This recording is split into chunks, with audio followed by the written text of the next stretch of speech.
Policy question. How much money are you thinking of giving people in Greenland to get them on board with a possible U.S. I'm not talking about money for Greenland yet. I might talk about that. But right now, we are going to do something on Greenland, whether they like it or not, because if we don't do it, Russia or China will take over Greenland, and we're not going to have Russia or China as a neighbor. Okay? Alors, vaste sujet, et au fond, il pourrait y avoir un côté complètement naïf, irénique, à vous dire qu'on va s'occuper de la gouvernance internationale au moment où je suis en train de vous dire que c'est le désordre le plus grand, la loi du plus fort, et que chaque jour les gens se demandent si le Groenland va être envahi, si le Canada sera soumis à la menace de devenir le 51e État ou autre, ou si Taïwan sera encerclé davantage. Les États-Unis sont une puissance établie mais qui se détourne. What if the world's largest island became the spark that shattered NATO, not through war in Europe, but through Greenland? What sounds unthinkable is now being openly discussed by global powers, and the implications reach far beyond the Arctic ice. Greenland, vast, icy, and home to just 57,000 people, has suddenly become one of the most strategically contested places on Earth. In recent months, the United States has renewed its insistence that it needs Greenland for security reasons, with President Donald Trump refusing to rule out the use of force to take control of the territory. This stance has triggered alarm across Europe and reopened deep fears about sovereignty, empire, and the future of the global order.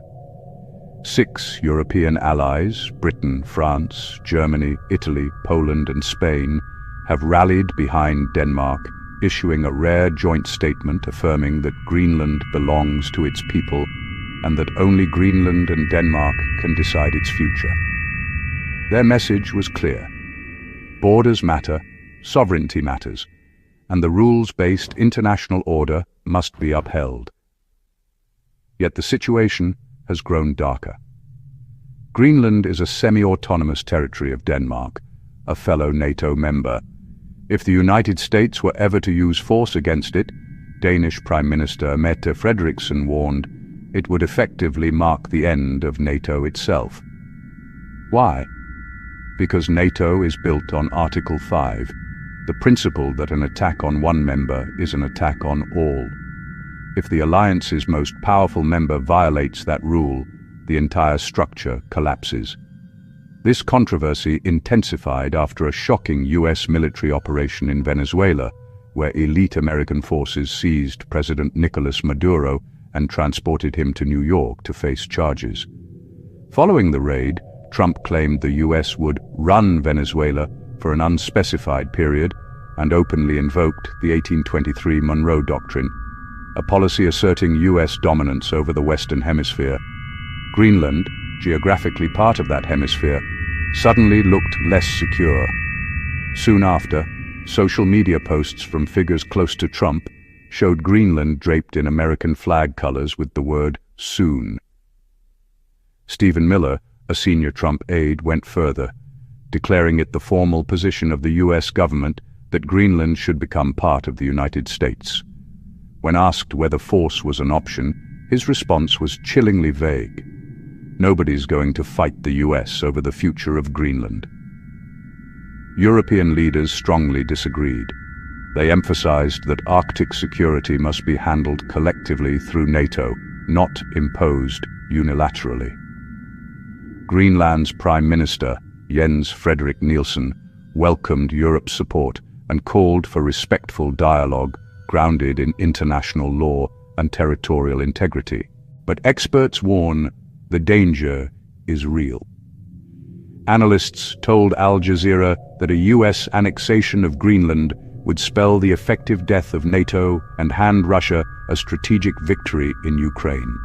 If the West abandons its own principles, why should Russia respect borders anywhere else?